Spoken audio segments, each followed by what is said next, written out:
एक गांव में लालू नाम का मछुआरा रहता था। लालू सुबह सुबह जाकर मछलियां पकड़ता था और हर बार उसकी जाल में मछलियां कम आती थी और लालू की लोग मजाक उड़ाते थे और लालू की मछलियां बाजार में कभी कभी बिकती थी और कभी कभी नहीं बिकती थी। लालू का एक छोटा सा घर भी था। उसकी पत्नी लालू को ताना मारती रहती थी, मैं अब नहीं रह सकती, इस तरह रोज आधा पेट खाकर नहीं रह सकती मैं।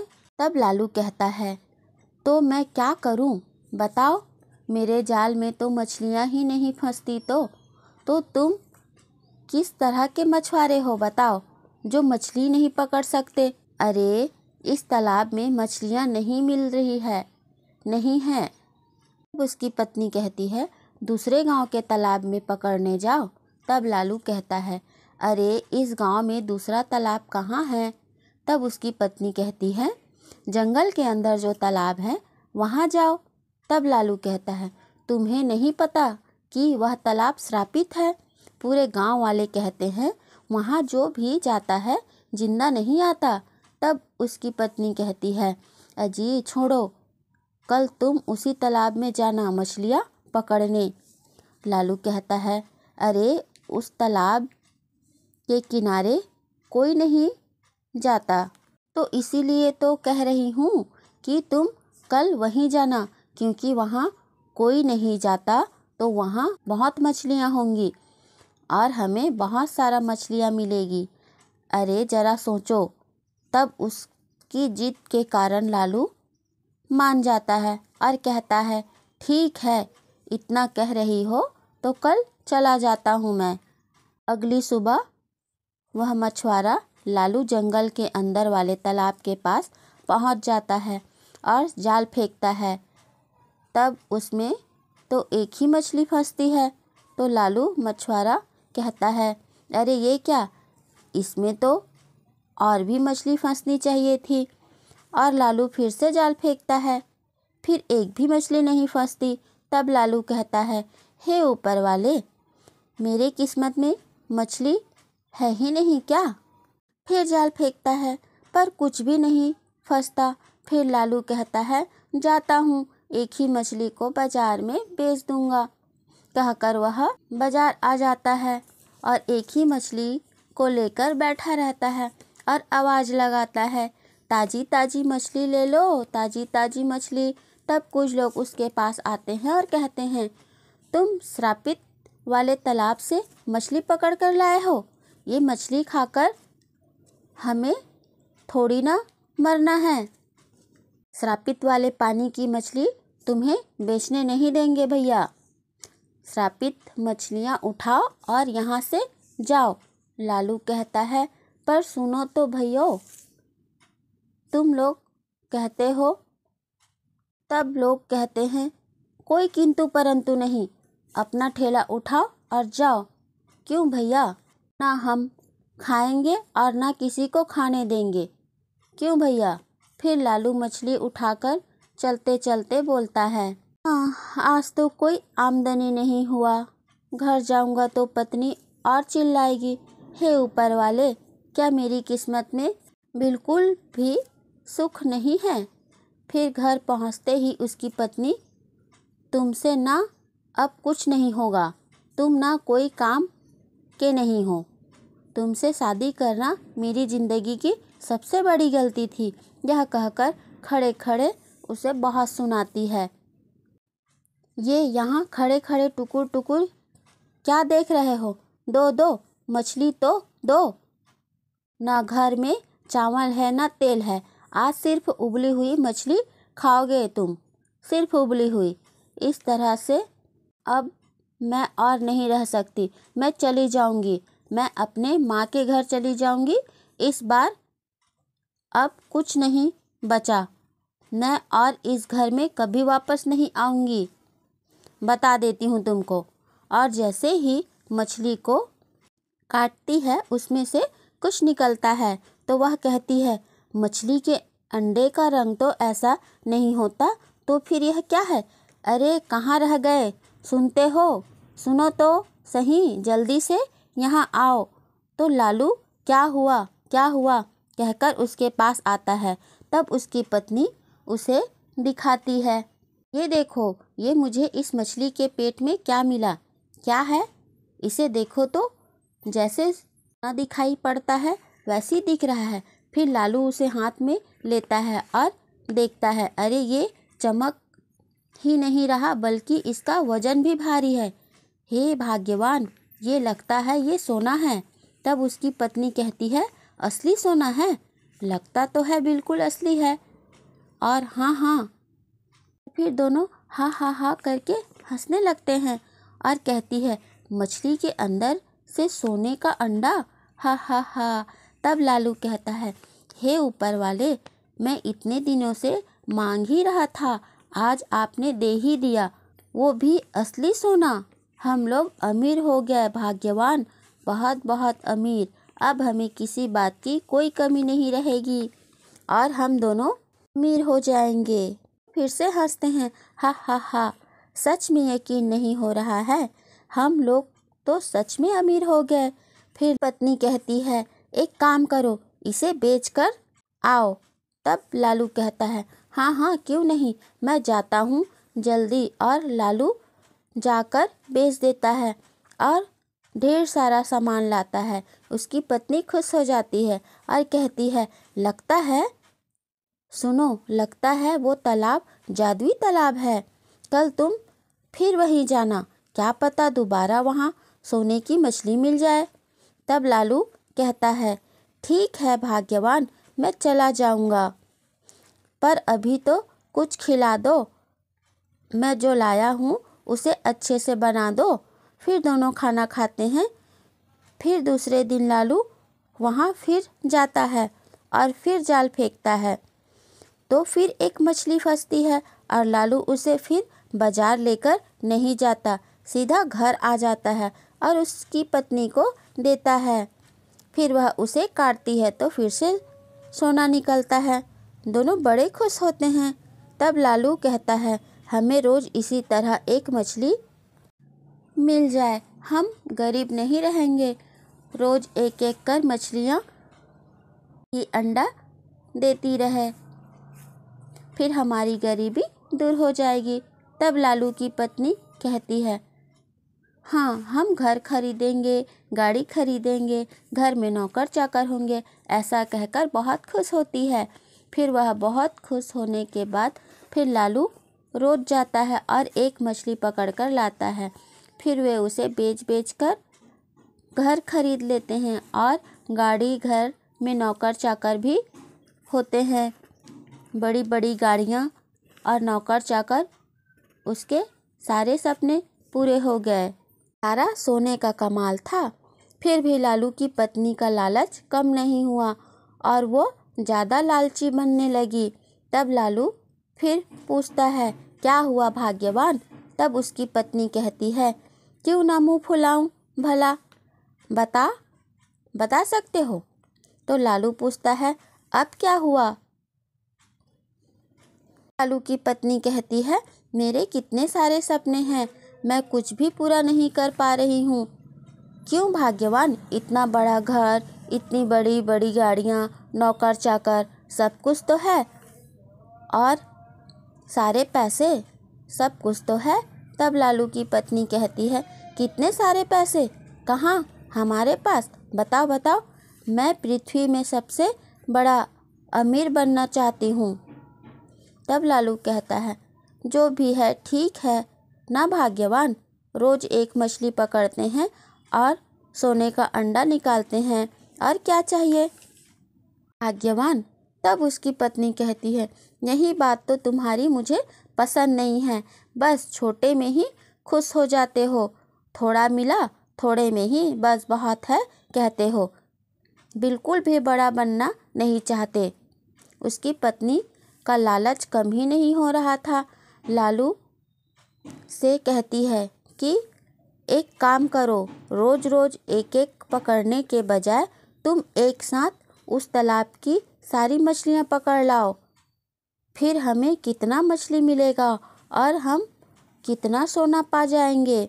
तब लालू कहता है, सब एक साथ? मगर कैसे कैसे एक साथ पकड़ सकते हैं?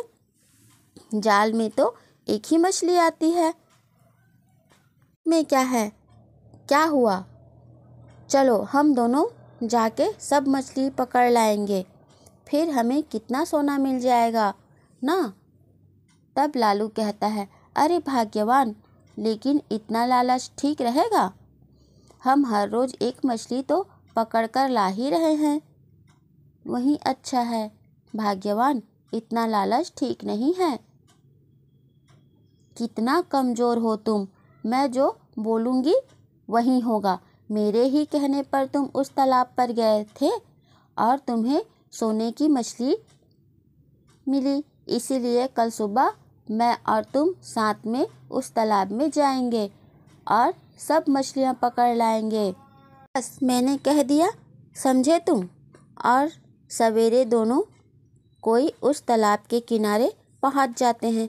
तब लालू कहता है, हे भाग्यवान, मैं कह देता हूँ, ये काम करना ठीक नहीं होगा। ये सुनो, ज़्यादा चपड़ चपड़ मत करो, समझे? जो बोलती हूँ वही करो।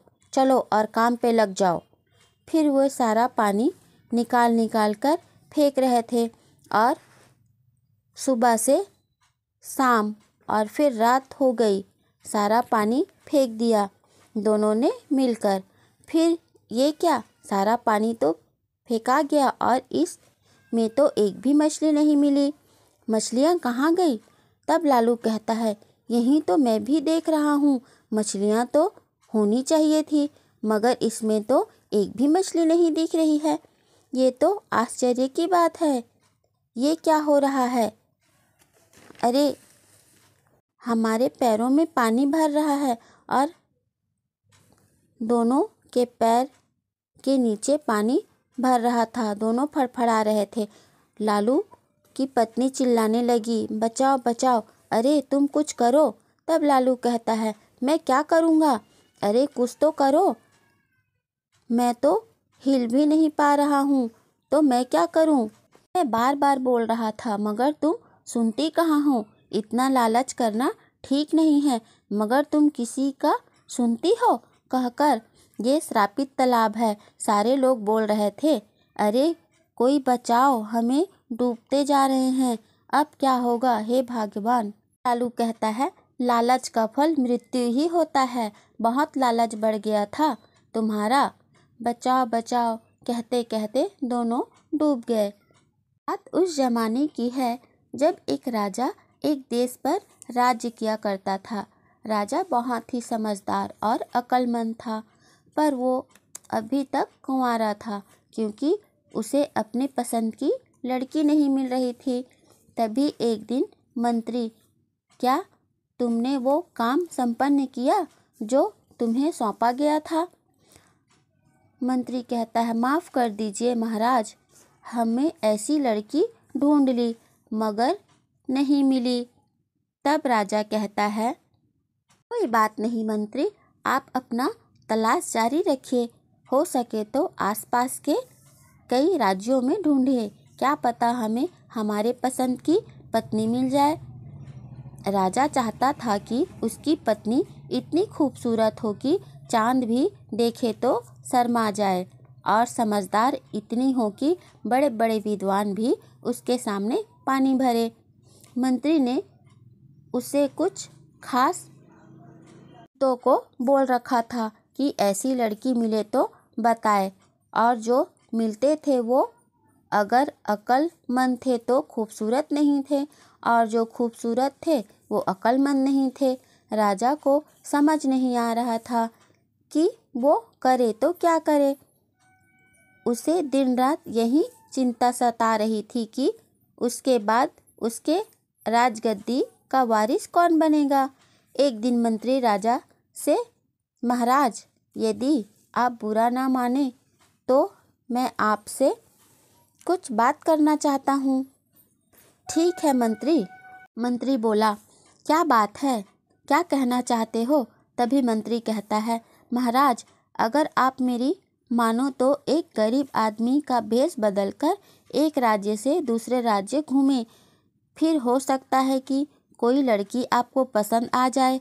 राजा को वो मंत्री की सलाह बहुत पसंद आई। अभी वह राज्य से निकला ही था कि एक किसान मिला जो कि एक ओर जा रहा था।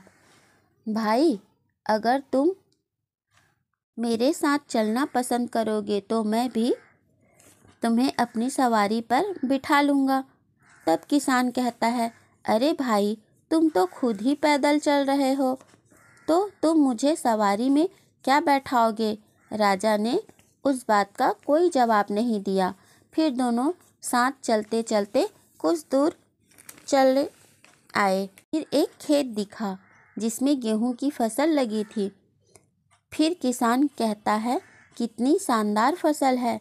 तब राजा भी कहता है, बहुत अच्छी फसल है, लेकिन पता नहीं ये फसल कटी हुई है या बिना कटी। तब किसान राजा के मुख की ओर देखता है और कहता है, तुम्हें नज़र नहीं आता कि फसल कटी हुई है या बिना कटी? मेरे भाई, बहुत सी चीज़ ऐसी होती है जो होती कुछ और है और दिखती कुछ और है। और दोनों चलते ही जा रहे थे। बेचारे किसान को तो ये पता भी नहीं था कि वह एक राजा के साथ घूम रहा है। उसके बाद समझ में नहीं आया, वह चुपचाप ही रहा कि वो लोग थोड़ी ही दूर गए थे कि लोग एक अर्थी लिए आ रहे थे, उसे शमशान घाट ले जा रहे थे। तभी किसान के साथ जो राजा था वह पूछता है, ये आदमी जिंदा है या मुर्दा? तुम्हें दिखाई नहीं देता क्या? अगर ये जिंदा रहता तो लोग इसे शमशान घाट क्यों ले जाते? लगता है तुम्हारा दिमाग का कोई पेच ढीला है। इसके बाद वो आगे बढ़ने लगे। चलते चलते शाम हो गई और किसान का गांव भी आ गया। तब किसान उसे पूछता है, अरे भाई, तुम कहाँ जाओगे? तब राजा कहता है, मेरी मंजिल अभी बहुत दूर है, परंतु सोचता हूँ कि मैं सुबह ही जाऊँगा, क्योंकि मैं थक भी गया हूँ और भूख भी लगी है। तुम्हारे गांव में कोई सराय होगी? तब किसान सोचता है, बेचारा इतनी रात वो कहाँ जाएगा, कहाँ धक्के खाता फिरेगा, पता नहीं पैसे भी पास होगी कि नहीं। फिर कहता है, अरे भाई, आज रात तुम मेरे घर चलो, वहीं खाना पीना करके रात गुजार के भोर को चले जाना। तब राजा पूछता है, अरे भाई, तुम लोग कितने लोग हो? तब किसान कहता है, हम लोग 3 लोग हैं, मैं, मेरी पत्नी और मेरी बेटी। तभी राजा कहता है, आपकी बेटी की शादी हो गई?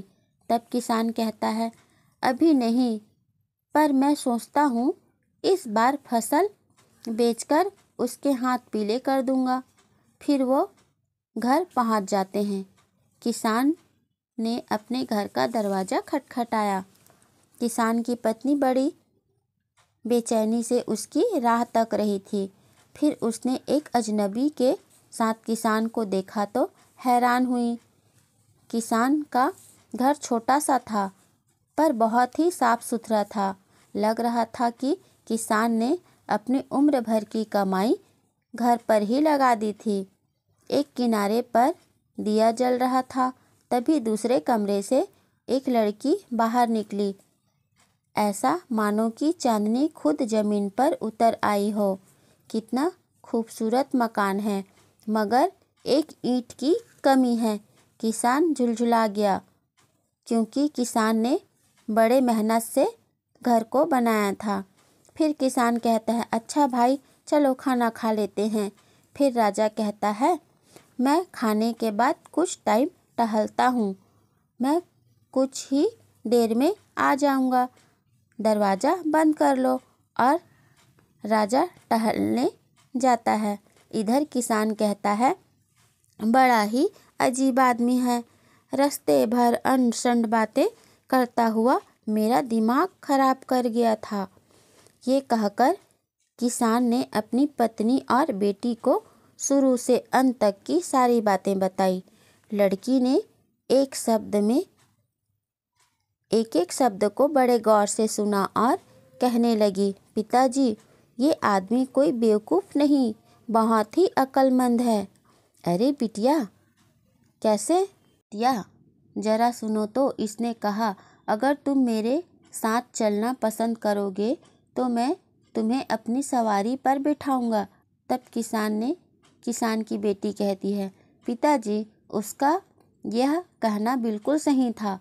अगर जब कोई आदमी सफ़र करता है तो थोड़ा सा फासला भी काटे नहीं करता, लेकिन अगर दो आदमी साथ चलते और बातें करते रहते हैं तो लंबा सफ़र भी कम लगने लगता है। सवारी में बैठाने का उसका यही मतलब था। और मेरे साथ बातें करते करते चलो, तुम्हें थकान महसूस नहीं होगी और तुम यूँ समझोगे कि जैसे सवारी पे जा रहे हैं। खैर चलो, ये बात मैं मान लेता हूँ, लेकिन अर्थी को देखकर उसने ये क्यों कहा कि ये जिंदा है या मुर्दा? पिताजी, इसकी बात का भी गहरा मतलब है। अगर कोई बहुत ही अच्छा, ईमानदार और लोगों की भलाई करने वाला अगर मरता है तो लोग उसे मरने के बाद भी याद रखते हैं, वो लोगों के यादों में ज़िंदा रहता है। लेकिन इसके अलावा दूसरा लोग मरते हैं, वो लोग मरने के बाद उन्हें भूल जाते हैं।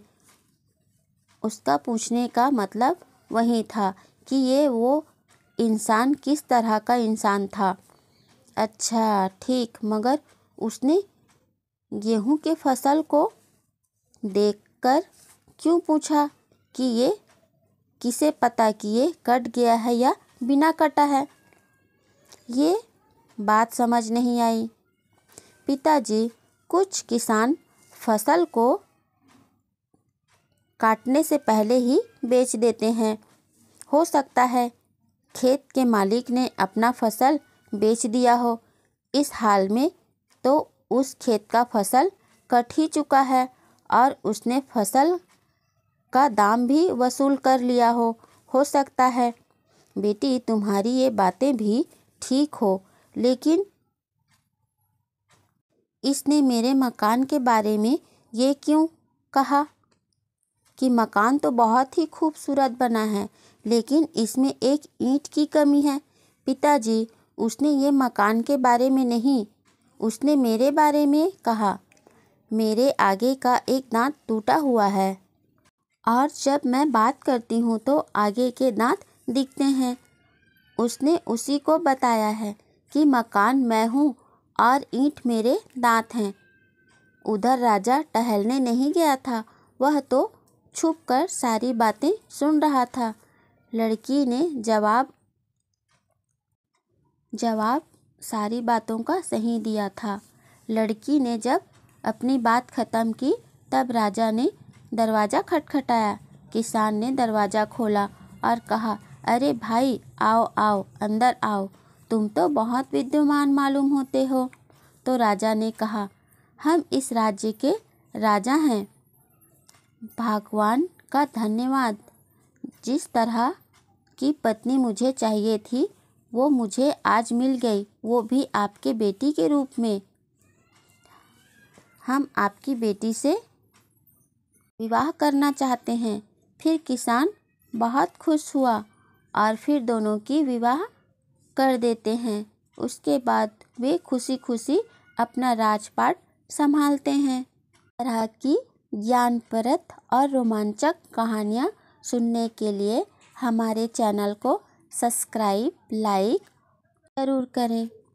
आपका एक लाइक और सब्सक्राइब मुझे बहुत मोटिवेट करती है कि मैं आप लोगों के लिए और अच्छी अच्छी कहानियाँ लेकर आऊँ। धन्यवाद।